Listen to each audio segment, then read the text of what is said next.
Hello mga ka-divers, welcome back sa ating channel. Kung bago ka pa lang sa channel ko, huwag kalimutan mag-subscribe at i-hit ang notification bell para lagi kang updated sa mga bagong upload ko na videos kaya nito. So for this episode, try nating bumalik sa old spot namin sa Puntod. So antabayan na nyo mamaya mga ka-divers. Maganda kasi doon kasi malaki yung dagat, so mahina yung agos. Pwede tayong mamana doon kahit medyo may kalaliman. Advantage lang kasi doon kasi doon tayo makita ng mga first class na isda gaya ng mga red snapper, ahaan, mga dugso, tsaka surahan, or sa tawag namin dito, yung ibang tawag ay Amerikanohon sa Bisaya. No, kung anong tawag sa inyo doon. So antabayan na yung mga ka-divers sa panibagong adventure na naman at panibagong sisid ngayong gabi. So see you mamaya. Maraming salamat.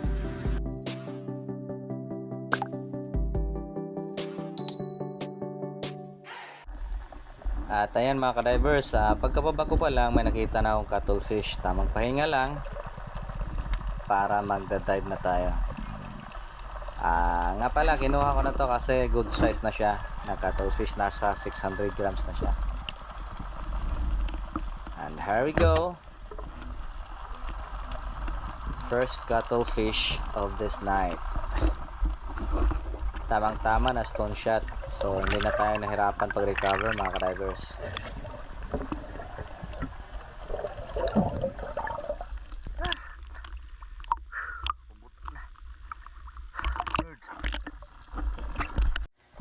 Ayan, pagkalipat ko pa lang sa kabilang side, may nakita na akong goldfish. Good size siya, so kinuha ko na. And there it goes. First fish of this night. Medyo may kalaliman din to na side kasi medyo pababa na siya. Kitang kita naman na hindi na halos makita yung buhangin sa baba.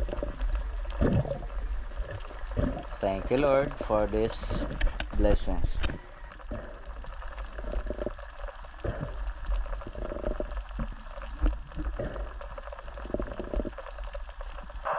At ayan mga ka-divers, may nakita akong manimbuwang. Kapamilya rin to ng surahan. Good size na siya, so kinuha ko na. Kasi okay na rin to, pang ulam lang. Masarap to sa ihaw mga ka-divers. So try nyo kunin itong mga ganito, basta good size lang, okay na yun.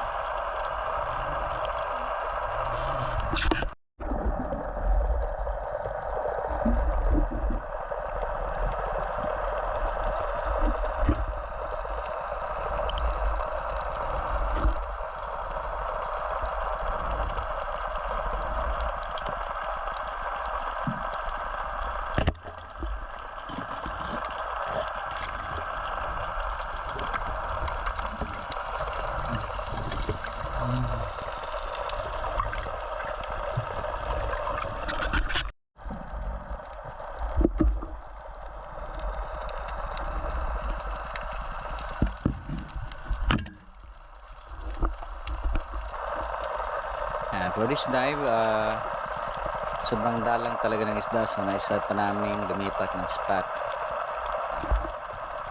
Pero bago yun, nagmusid-musid muna ako sa paligid, baka may makita tayong ibang isda. At ayun na nga, may nakita akong klase ng surahan din to. Good size na rin siya, pwede pang ulam, so kinuha ko na. I take a shot. Ito yung last na isda namin dito sa Puntod. Then lumipat na kami sa kabilang spot. Doon kami lumipat sa Pujaja. Ayan, pagkadating namin sa ibang spot, pagkalubog ka pa lang may nakita na akong klase ng rabbit fish, hamuod. Hamuod tawagin dito sa Bisaya. So tinira ko na kasi good size na siya.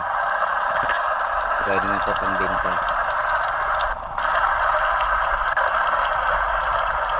Ingat-ingat lang tayo dito mga drivers kasi masakit talaga to kapag natinikan ito. Konting ingat lang. Drive safe always.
Yan, pagkadating ko sa may buhanginan, may nakita akong Americanon, klase ng surahan to.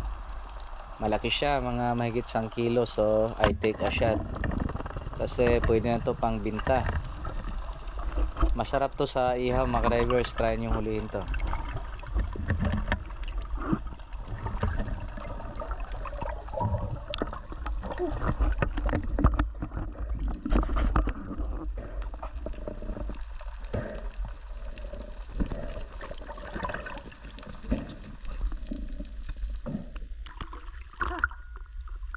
Americanon guys.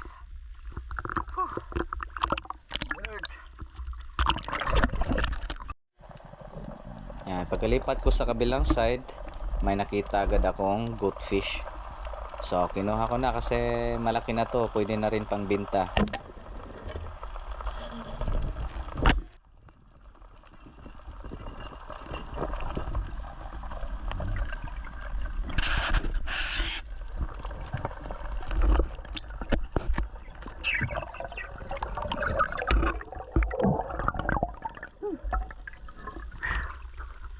Goldfish.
Naahon na sana ako nang may nakita akong barakuda mga drivers. So, kinuha ko na kasi malaki talaga siya.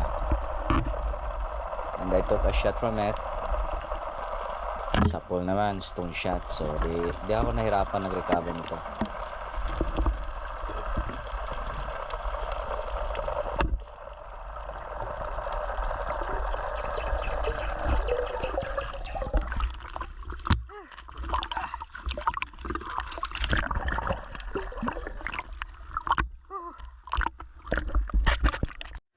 Pagkaahon ko, ito agad bumungad sa akin. Merong panangitan or elfish na nahuli. Panangitan. Medyo may kalakihan na rin. So, ito muna for this episode mga drivers. Maraming salamat.